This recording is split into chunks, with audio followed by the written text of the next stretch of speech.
What if I told you some spirits never left their graves, and tonight they might be watching you? If you love ghost stories, hit subscribe, tap like, and share this video so we can bring you even more terrifying tales.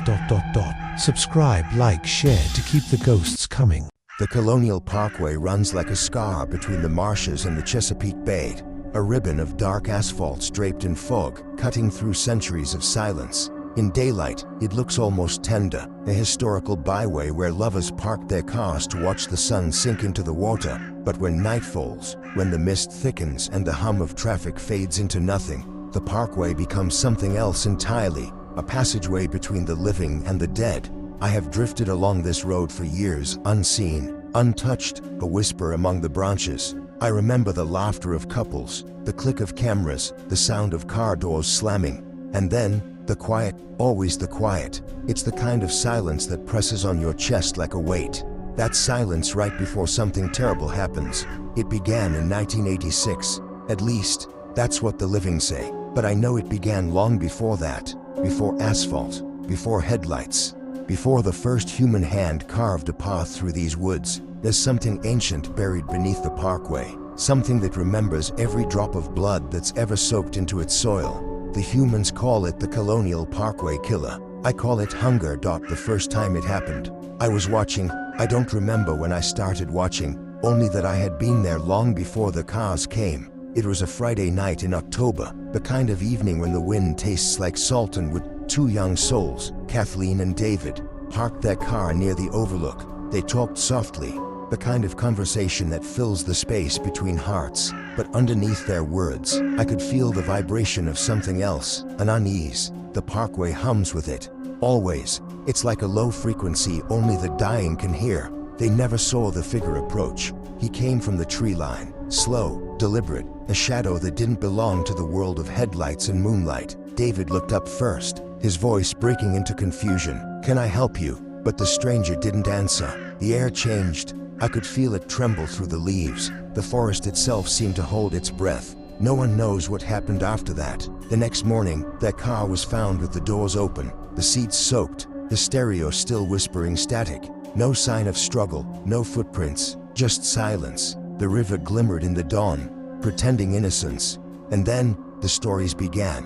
They said a killer was prowling the parkway. They said he targeted lovers, young, reckless, tender hearts, who mistook the darkness for privacy. But even as the FBI combed the woods, even as headlines screamed of serial murder, I knew something they didn't.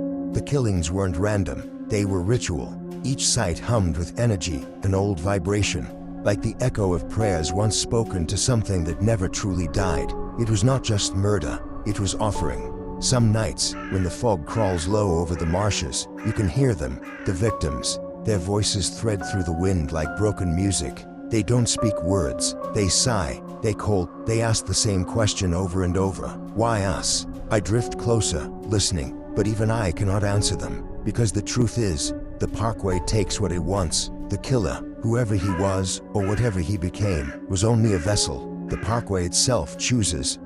It's not the first time this land has fed on fear. Before the colonists came, the Powhatan tribes avoided this stretch of coast after sunset. They said a spirit lived here, bound to the brackish water. A Warehams, a woman who had drowned and returned to claim the living. When the settlers built their plantations, the disappearances continued. Servants who ventured too close to the river vanished. Fishermen whispered of a pale woman walking the banks at dawn. Centuries later, when the parkway was paved, the hauntings changed shape but never stopped. The asphalt only sealed the curse beneath it, like glass over an insect. The lovers who parked there thought they were alone. They weren't. They never were. From 1986 to 1989, 8 victims vanished or were found dead along the 23-mile stretch. Kathy and David, Robin and Keith, Anna Maria and Daniel. And then, finally, the last pair, whose bodies were never found at all. Each death carried the same quiet precision. No robbery, no sexual assault, no witnesses. Just 2 souls plucked from the world like threads cut from a tapestry. The FBI formed task forces. Suspects came and went. Theories piled up like autumn leaves. Some said he was a rogue ranger. Others whispered about military involvement, satanic cults, drifters. But I watched. I saw it wasn't one man. It was something wearing the shape of men. Sometimes, it walked as a driver who stopped to help. Other times, as a lover's reflection in the window glass. The parkway bends reality. It borrows faces. When investigators returned to the scenes, they reported strange sensations, chills that crawled up their necks, the feeling of being watched. One officer swore he saw headlights approach in his rearview mirror, only for the road behind him to be empty. Another heard knocking on his car door while he was parked alone at night. Reviewing his notes, they laughed about it in daylight, but they didn't come back after dark. Years passed, the case went cold, but the parkway never forgot. Tourists still drove it. Couples, history buffs, photographers chasing the perfect shot of the sunset over York River, and the ghosts watched them. In 1999, a young woman named Emily took the road home after her shift in Williamsburg. Her car broke down near the same overlook where the first victims had died. She called for help, but her phone lost signal. Frustrated, she turned on the radio, hoping for company. The static crackled, and then a voice came through. It was faint, almost drowned by the hiss of white noise. "Don't get out," it said. Emily froze. "Hello, who is this?" The voice again, trembling like breath through water. "He's still here." When the tow truck arrived 2 hours later, they found her sitting motionless in the car, the engine off, doors locked. She was alive, but barely coherent. Her eyes kept darting to the tree line. She kept whispering, "He was standing right there, right there." But the road was empty. After that night, Emily never drove the parkway again. She moved away, changed her number, refused interviews. But every year, on the anniversary of that night, she dreams of headlights in the fog. Decades of reports, sightings, and whispers have built an invisible archive of fear. Campers hear footsteps circling their tents at midnight. Park rangers find tire tracks that lead into the woods and stop abruptly, as if the car simply vanished. Fishermen see lights beneath the surface of the river, not reflections, but submerged headlights moving slowly through the current. And sometimes, when you turn off your engine and sit in the dark, you can hear the tape recorder play itself. I have followed all of it. Unseen, the parkway feeds on memory, not just flesh. Every fear adds another layer to its hunger. The locals have learned not to speak its name after sundown. They say if you whisper Colonial Parkway in the dark, you'll see a woman standing by your car door, her hair wet, her skin gray, eyes hollow as the tide. She doesn't ask for help, she only asks for your name. If you answer her, you never leave the parkway again.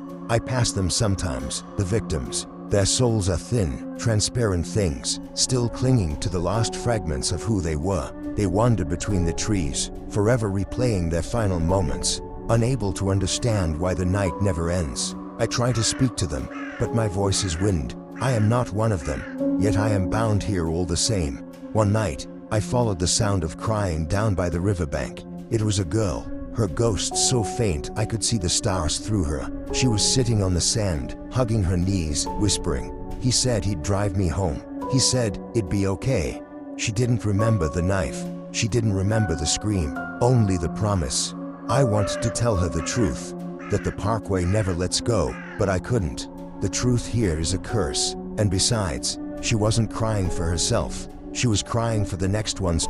In 2003, a retired FBI agent named Richard Calloway returned to Virginia to write a book about the Colonial Parkway murders. He was a skeptic, a man of logic, precision, and dry coffee. He had led part of the investigation in the 80s, but retirement made him restless. He wanted closure, or so he said. He came alone, checked into a small motel in Yorktown, and spent his days revisiting the crime scenes. He carried a tape recorder everywhere, narrating his thoughts like confessions. Day 1. The files are incomplete. Too many gaps. Day 3. Locals still talk about the ghosts.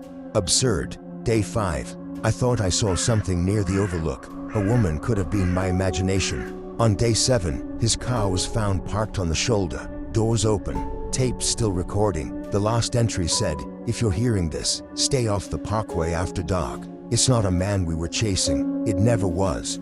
They never found Calloway. But sometimes drivers report seeing a man in an old FBI jacket walking along the guardrail, flashlight in hand, searching the woods. If you pull over to ask if he needs help, he looks at you and says, "Too late." Then he vanishes. It is said that every place remembers its dead. The parkway does more than remember. It recreates. On foggy nights, Entire scenes repeat themselves like broken film reels. The sound of laughter from an empty car, the flash of headlights that fade into nothing, the scent of gasoline. I watch them, these reenactments of tragedy, as if the road itself is trying to confess, but the confession never finishes. One night, I saw all of them at once, 8 souls walking the asphalt, holding hands, their eyes glowing faint blue. They didn't look at me, they were looking beyond, towards something in the dark that even I couldn't see. And then, the wind changed. The trees bent, as if bowing to an unseen figure. The air thickened with whispers. I realized then that the parkway's hunger was growing. The years had made it restless. It needed new voices to fill its silence. People think ghosts are bound by sadness, that we linger because we missed life. They're wrong. We linger because we're cold. Every sound on the parkway, every car engine, every human breath is a summons. The road listens. It waits. When it hears laughter, it reaches out. When it hears fear, it feeds thought sometimes. It speaks through static, sometimes through reflection, sometimes through the faces of strangers who wave to you from the shoulder of the road, even though you didn't see them there a moment ago. And once you notice them, they follow you home. They sit in your rearview mirror. They hum in the silence between radio stations. They whisper your name when you try to sleep. There's an old stone marker hidden in the woods near milepost 9, half buried, weathered, almost forgotten. No map records it. It predates the parkway itself. The inscription is in a mix of Latin and Algonquian, worn down by centuries of rain. But I've read it. I know what it says. She was taken by the tide, and the land took her soul. All who travel her path shall feed her sorrow. The drowned woman, the Werowanska, she was real, the first ghost of the parkway. And every killing, every disappearance since, is an echo of her grief. A ritual reenactment carried out by hands both mortal and spectral. The killer, whoever wore that face, was her vessel, and when his body died, she simply found another. Now the parkway itself is her body. Every car that drives it, every light that flickers in the fog, is her breath. The last time I heard her was last winter. The air was brittle, snow piling against the guardrails. A young couple had stopped to take photos. Laughter, soft kisses, the smell of wine. I wanted to warn them, but I had no voice strong enough. Then I heard it, the whisper rising from the marsh. He's still here. The wind carried it through the trees, into their car. The girl frowned, looking over her shoulder. Did you hear that? The boy laughed. Probably the radio. But I saw her expression shift, because she knew instinctively that it wasn't. And then the fog moved in. The parkway remembers, and so do I. For decades I've drifted here, trapped between the killer's shadow and the victim's cries. But lately, I feel something new, a stirring, a pulse beneath the asphalt. The dead are restless, the living are curious again. Tourists, ghost hunters, podcasters, they all come chasing stories. They bring their cameras, their flashlights, their laughter, and the parkway listens. It always listens. Because once you enter the fog, the road remembers your footsteps, and sometimes it wants you back. The parkway doesn't sleep. Even when no headlights pass and no footsteps echo, it stirs. Beneath the frozen mud, the roots shift, reaching towards something that breathes in the dark. The asphalt itself pulses faintly, like a slow heartbeat. I can feel it, the rhythm of the curse, the whisper of a spirit too long forgotten but never forgiven. Every few years, someone comes searching. They call themselves investigators, mediums, or thrill seekers, but the parkway knows their true names. Witnesses-2-B. It feeds on their curiosity. It was autumn when they came, for young people drawn by rumors and thrill. They called their project American Shadows. The Colonial Parkway tapes. They had cameras, EVP recorders, spirit boxes, all the bright buzzing toys of the living who think they can bottle the dead. Their leader was Marcus, skeptical, loud, hiding fear behind confidence. With him were Riley, the sound tech, Sophie, the sensitive one, who believed to and Jonah, who didn't believe at all. They arrived just after sunset, the air heavy with rain. The forest was a blur of grey, and the river reflected nothing but darkness. Marcus set up his camera by the overlook. "All right," he said, rolling. "This is the Colonial Parkway, the site of 8 unsolved murders. Locals say the victims still haunt this road. Tonight, we find out if that's true." They smiled into the lens, unknowing that something watched from the trees, something old and patient. I floated near them, my essence stirred by their energy. The parkway was waking up, responding to their presence like an animal to the scent of prey. Sophie's voice trembled. "Do you feel that? It's like static." Riley frowned at the audio monitor. "There's interference, but there's no signal out here." A whisper slid through the static. I recognized it immediately. It wasn't mine. It was hers. The drowned woman. "Why do you wake me?" Sophie gasped. "Did you hear that?" Marcus rolled his eyes. Probably just feedback. But his laugh was too quick, too forced. The wind picked up, carrying the smell of salt and rot. The trees swayed as if breathing. I could feel her, the Weroanska, gathering herself from the fog, forming from the condensation of centuries of sorrow. And she was hungry. At midnight, the group split up. Marcus and Sophie followed the road toward the first crime site. Riley and Jonah went to the marsh to record ambient sound. I followed Marcus and Sophie. I could feel the parkway tightening around them, like a throat closing. The night deepened. Their flashlights flickered. Then, a voice came through the recorder, faint at first, then clearer. "David, don't leave me." Sophie froze. "That's Kathy Thomas's voice. It has to be." She said that before she died. Marcus smirked. "You're reaching," but I saw his hands tremble. He couldn't hide it. "He's behind you," the voice whispered. Marcus spun around. Nothing, just fog. But I saw it, the silhouette at the edge of the woods, taller than a man, darker than the night around it. It wasn't moving. It was waiting. Sophie turned off her flashlight. "Marcus, let's go back." He exhaled sharply. "We can't just run from shadows." But she was already backing away, eyes wide, lips trembling, because she could see what he couldn't. The reflection in the car's window, a man standing behind them, except there was no man there at all. Meanwhile, Riley and Jonah were near the river. Their microphones caught strange distortions, whispers layered over the sound of the tide. Jonah leaned closer, trying to isolate the frequencies. The whisper grew louder. "Come closer. We remember you." Riley frowned. That's plural." Jonah didn't answer. He was staring at the water.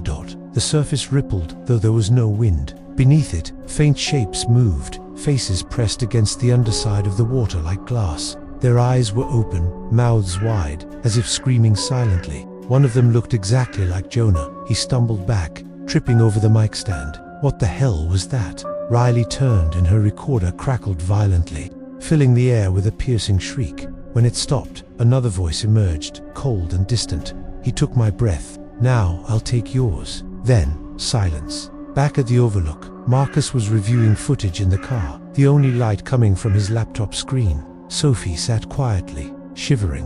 The fog pressed against the windshield like damp hands. Then the laptop froze. The video glitched, frames skipping, flickering between images of their faces, and something else. It looked like water, thick and black, rising slowly over the camera lens. A face formed within it, pale, eyeless, mouth open to wide. Sophie whispered, "Marcus, stop the video." He didn't move. His eyes were fixed on the screen, unfocused. His lips parted as if to speak, but no sound came out. The air around him shimmered, cold enough to frost the inside of the glass. "Marcus," Sophie reached for him.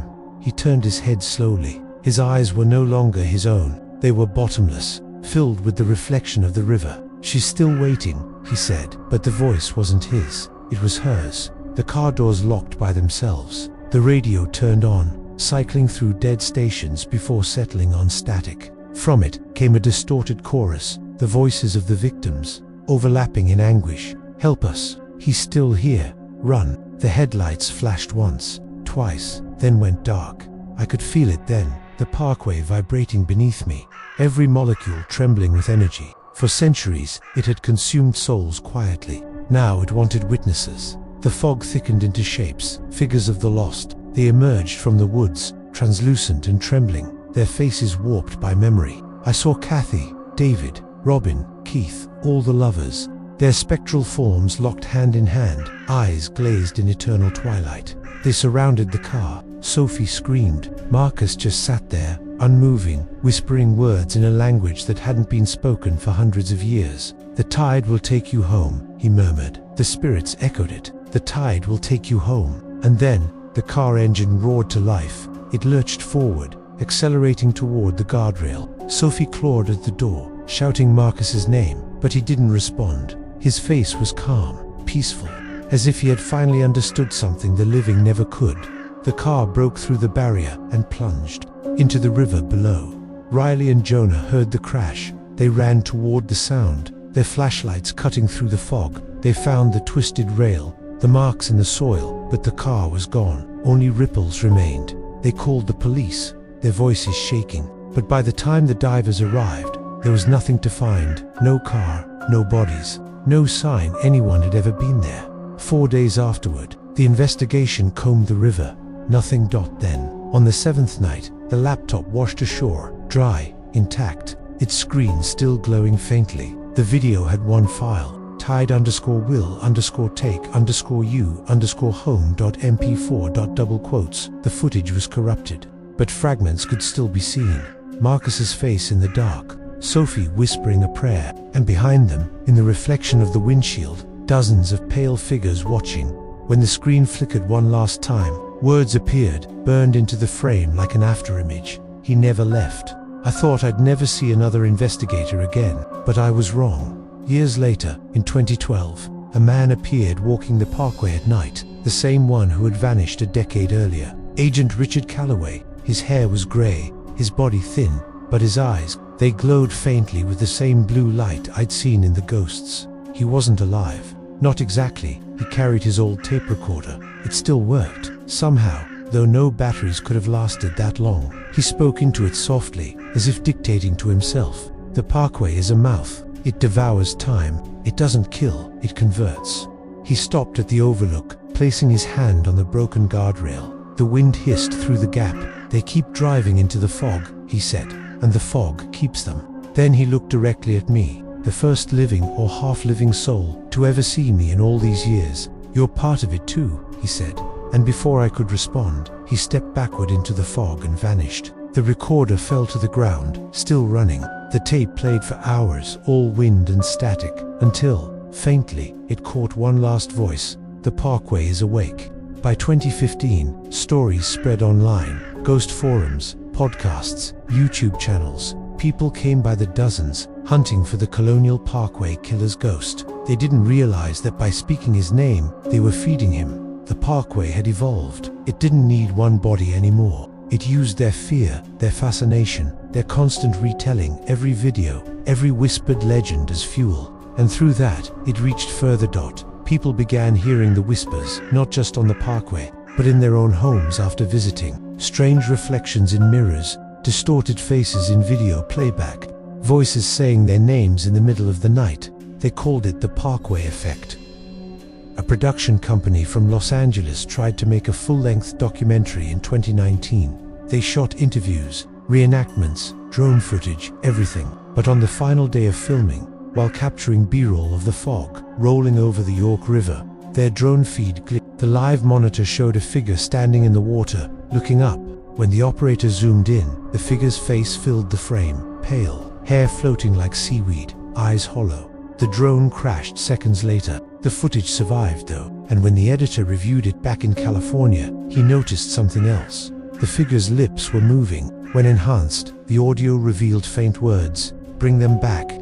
The editor quit the project that same night. 2 weeks later, he was found dead in his apartment. 'Cause, drowning in a dry bathtub. The documentary was shelved, but copies leaked, and each time someone watched it, strange phenomena followed, screens flickering, water stains forming in the shape of faces, whispers through headphones even when muted. The parkway's curse had gone digital. I wander now through layers of overlapping time, victims from the 80s, ghost hunters from the 2000s, filmmakers from the 2010s, all trapped in the same spectral loop. The parkway hums like a living organism. It has become an ecosystem of grief. Sometimes I see cars drive past that belong to no era at all, headlights glowing like eyes, engines humming without sound. They vanish when you blink, leaving behind the faint scent of wet earth and gasoline. And sometimes I hear the drowned woman herself. She no longer hides. She speaks through the mist, her voice soft but commanding. They took my life. Now this land is mine. I realize now, she isn't just haunting this road. She is this road. The Colonial Parkway is her resurrection. The asphalt, her flesh. The fog, her breath. The river, her pulse. And those who die here do not pass on. They are absorbed. Their souls become fibers in the endless weave of her sorrow. In the autumn of 2022, a new road maintenance project began, resurfacing sections of the parkway for tourism. Machines tore into the soil that hadn't been touched in decades. And when they did, something woke beneath. Workers reported hearing chanting from underground, voices that seemed to echo inside their helmets. One man swore he saw a woman's hand reach up from the asphalt, pressing against the surface before melting back into tar. They stopped work immediately, but it was too late. The parkway bled that night, a slow seep of water from beneath the road, black as ink. The runoff flowed into the river, staining it, and wherever it touched, lights flickered. Houses, cars, even cell phone screens. The curse had found new conduits. Weeks later, a car was found abandoned near the same overlooked engine still running, doors open, personal belongings untouched. Inside was a camera phone recording the final moments of its owners, 2 tourists from North Carolina. The footage showed them laughing, then looking confused as fog surrounded the car. Then came the voice, the same phrase heard decades before. "He's still here." The girl whispered, "Do you hear that?" And then, suddenly, the phone tilted, capturing the windshield. A man's reflection appeared, wearing an FBI jacket, eyes glowing faint blue. "Too late," he said. The video ended. The footage leaked online. Millions watched it. And for days afterward, comments flooded in, people reporting hearing knocking through their phones, or seeing condensation on their screens shaped like handprints. The parkway was no longer confined to Virginia. It had become an idea, a digital haunting, a networked ghost, and I could feel myself thinning, the boundary between me and it blurring. The parkway was no longer something I observed. It was absorbing me too. That I drifted above the river that night, watching fog roll over the ruins of the old overlook. The water rippled, and in the reflection, I saw not my own spectral form, but the woman's face. "You've watched long enough," she said. "Now you'll remember for me." Her hand reached from the reflection, touching my chest. Cold fire spread through me, memories that weren't mine. The drowning, the betrayal, the rage. I saw her life as it was centuries ago. A native woman accused of witchcraft, drowned by settlers. Her final breath became the parkway's first whisper. When she sank, her soul didn't descend. It clung to the land, and every act of violence since then was her echo, replayed through generations. Now, she was stronger than ever, because the world kept feeding her story. I tried to pull away, but she merged into me. My essence flooded with her voice, her pain, her memory. I was no longer just a witness. I was a vessel. And as she spoke through me, her words resonated through the fog. The trees, the river, they keep telling my story. Every telling brings me back. I realized then the terrible truth. By remembering her, I was helping her endure. By speaking her name, I was her priest. The parkway didn't need killers anymore. It had storytellers. The fog grew denser, suffocating even the stars. I could hear the hum of distant engines, travelers still driving through, oblivious. I wanted to warn them, to scream across time. Don't look back, don't listen, don't say her name. But my voice was gone. Only hers remained. And as I sank beneath the waves of memory, I understood the hauntings were not just about death. They were about continuation, the eternal recycling of grief, retold endlessly by those who think they are merely investigating the past. But the parkway doesn't exist in the past. It lives in every retelling, and now it's speaking through me. The parkway that night was darker than any before. The fog rolled low, hugging the asphalt like the breath of the dead. Thick, slow, pulsing. Miles away, the sound of the York River had become something else. Not water, not wind, but a trembling chant. It was rhythmic, uneven, as though 1,000 unseen mouths murmured prayers through the current. Ainsley stood in the middle of the Colonial Parkway, with a lantern that barely cut through the mist. Its glow revealed fragments, cracked guardrails, old stains, drifting leaves, and something that might have been footprints appearing and vanishing on the asphalt. She was not alone. The historian Father Whitlock was beside her, his hand trembling around an iron crucifix, and behind them, Detective Morell, his face pale with disbelief. They had returned to the scene where it all began, the bridge turnoff near Yorktown, determined to confront what haunted this road. "This is where they crossed," Father Whitlock whispered. "Crossed?" Ainsley asked. "Not to the other side of the road, to the other side of everything." The mist moved differently now. It wasn't whether it obeyed. It gathered in rings, circling them, rising and sinking as though breathing. Then, without warning, a voice broke through the silence. A woman's voice, weak, distant, repeating a name, Cara. Cara. Ainsley froze. Cara was one of the first victims, a college student who disappeared in 1986. Her body was never found. The air grew colder. The grass beside the guardrail began to shimmer with dew that wasn't dew. It glowed faintly blue. Out of it, a figure began to take form, translucent, trembling, eyes wide with terror. The outline of a young woman in a denim jacket, her mouth opening and closing soundlessly until her lips began to bleed light. "He's still here," Cara's voice whispered through Ainsley's head, though her mouth did not move. "Who?" Ainsley asked, trembling. "The one who killed us. He's here, but not alone anymore."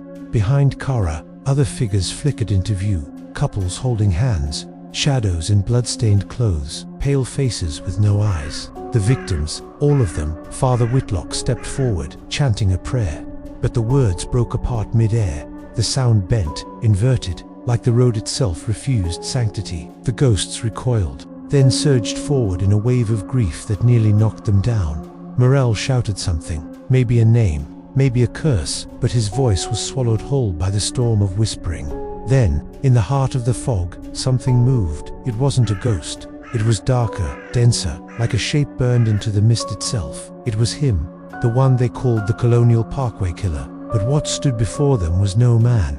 The figure's clothes shifted with the mist, as though woven from it. A hat brim, a face half hidden in shadow, eyes that were black and reflecting the lantern's glow. Not with life, but with memory. Around him, the air warped, as though he was a hole torn in the world's fabric. Ainsley raised the lantern higher. The lights seemed to bend away from him. "You don't belong here," she said, her voice shaking. The shadow tilted its head. "Neither do they," it said, and the voice was a chorus. Male, female, young, old. All the voices of those who had died. Father Whitlock began to pray again, louder this time, invoking saints and archangels. But as the words filled the air, something answered. From the trees came laughter. Not joyous, hollow, echoing, as if someone were mocking the act of faith itself. The ground trembled. Leaves burst into ashdot. The victims' spirits began to scream, not in fear, but in pain. Their faces twisted as though being pulled backward into the fog, their hands reaching toward Ainsley for help. "He's binding them," Whitlock cried. "To what?" "To himself. He's using the parkway, this road, as a tether." The realization hit Ainsley like cold fire. The Colonial Parkway wasn't just a place of death. It was a ritual ground, a perfect line between land, water, and memory. Every car that stopped here, every couple that vanished, every drop of blood had been part of something far older than murder. "He was feeding it," Ainsley said, her voice breaking, "feeding the road with their souls." The shadow moved closer, and as it did, Ainsley saw flashes, visions, his hands strangling, his knife cutting, his car idling in the dark. But beneath it all, she saw his own fear. He wasn't killing for pleasure. He was killing to keep something else from rising. The fog behind the shadow began to ripple like a curtain lifting. From within it emerged eyes, hundreds of them, each glowing with pale yellow light, moving as one. The voices of the dead fell silent. Even the river stopped whispering. Whitlock stumbled backward, crossing himself violently. "It's not him," he gasped. "It's what he was hiding from." Ainsley felt her mind slipping. The air around them pulsed like a heartbeat. The fog formed hands that reached, twisted, broke apart, then reformed again. It wasn't a ghost. It was something collective, ancient, born of every murder and secret that ever touched the parkway. The shadow, the killer, turned toward it and screamed. It wasn't human. His form began to unravel, stretching thin like smoke. The eyes swallowed him, dragging his essence into the fog. The victims' spirits screamed with him, some in agony, some in release. Ainsley dropped to her knees, clutching the lantern. "Please," she whispered, "let them go."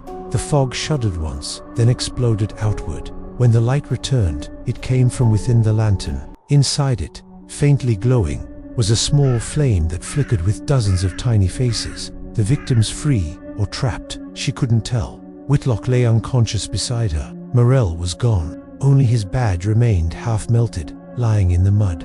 The road was silent. The fog had lifted.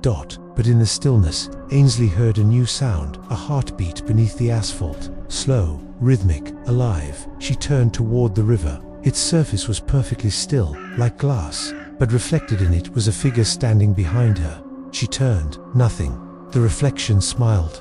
By dawn, Ainsley was gone. Her car was found near the same turnoff, doors open, keys in the ignition. The lantern was cold and empty. No signs of struggle, no footprints. Locals said the fog never truly left after that night. It lingers longer now, thicker, quieter. And sometimes when the mist rolls low and the river hums beneath the bridge, you can hear a woman's voice whispering from the dark, "He's still here." Then, faintly, another voice answers, "So am I."